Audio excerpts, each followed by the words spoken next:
It's been quiet for a few years now, but I'm delighted to tell you that thanks to falling insurance rates, the hot hatch is back. The boys are back in town. I said, the boys are back in town. The boys are back in town. The boys are back in town. This is the newest of the rocket-powered shopping trolleys, the 120 horsepower Citroën Saxo VTS. Now, 120 horsepower is a lot, especially when you remember the car only weighs 2 ounces.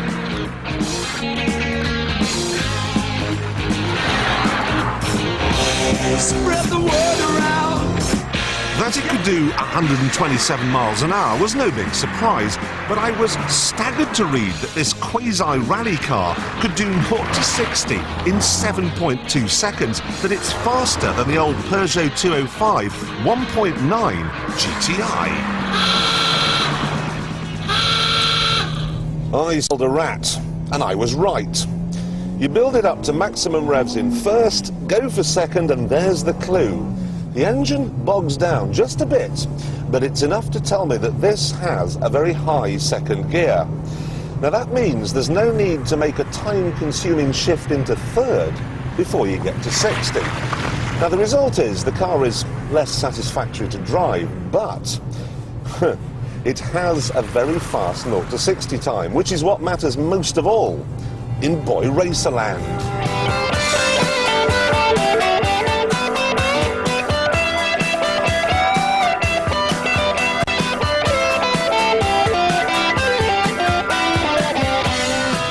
The gearing, though, is about my only complaint. It feels like a substantial quality car, and there's more.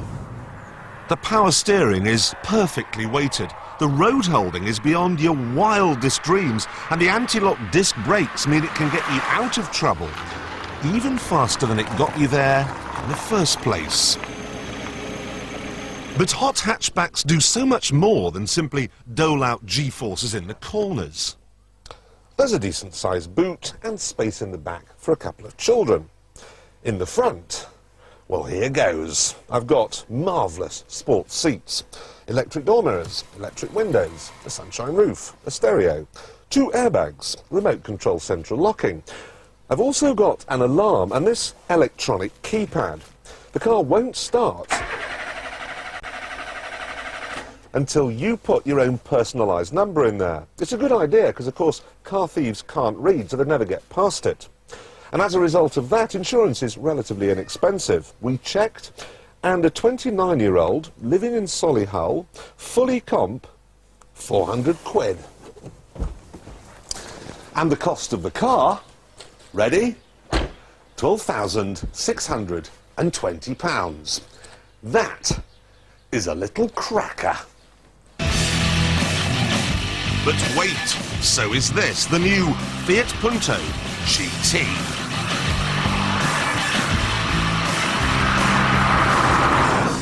Whereas the Citroën has a 1.6-litre 16-valve engine, in this you only get 1.4 litres and 8 valves. But to compensate, you get a turbo. Amusing.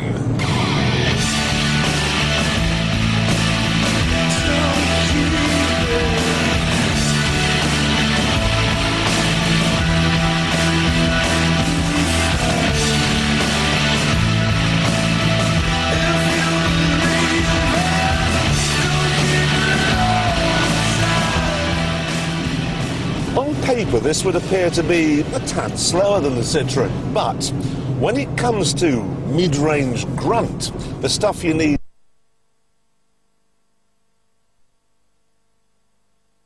safe overtaking, it blows the French car into the weeds.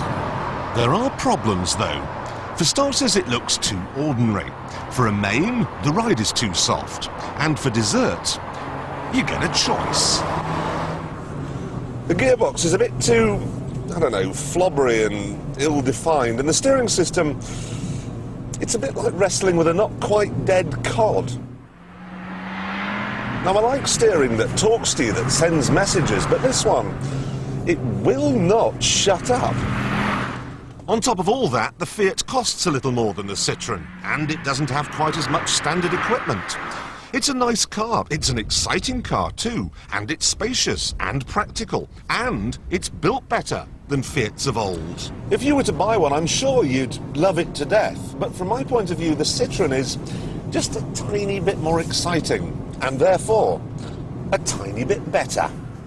In fact, Citroën's having a good day, because it's a lot better than this. Volkswagen is credited with having invented the hot hatch, so I was expecting a lot from the 16-valve Polo. Come on, car. Come on. Let's have 60. Come on. We have a 16-valve engine, but so does a Nissan Micra. There we are, 60. You don't use a stopwatch to measure this car's acceleration. You use a calendar. I was looking for some fun here, but compared to the Citroën, its drizzle, 100 horsepower is not enough. Sure, it costs £600 less than the Citroën, and it's probably built to a higher standard, but you pay extra for a passenger airbag, you pay extra for an alarm, you pay extra for ABS. Ordinary Polos are very good, but unfortunately the hot version is only lukewarm. However, before we name the Citroën as the best little hot hatchback, it has one last hurdle to clear. A very big hurdle. This is it. The Peugeot 106 GTI, star, I think, of the best car ad I've ever seen. The Peugeot takes the gold medal and the Citroën has silver, which is odd because they're the same car with the same body, the same price, and the same engine.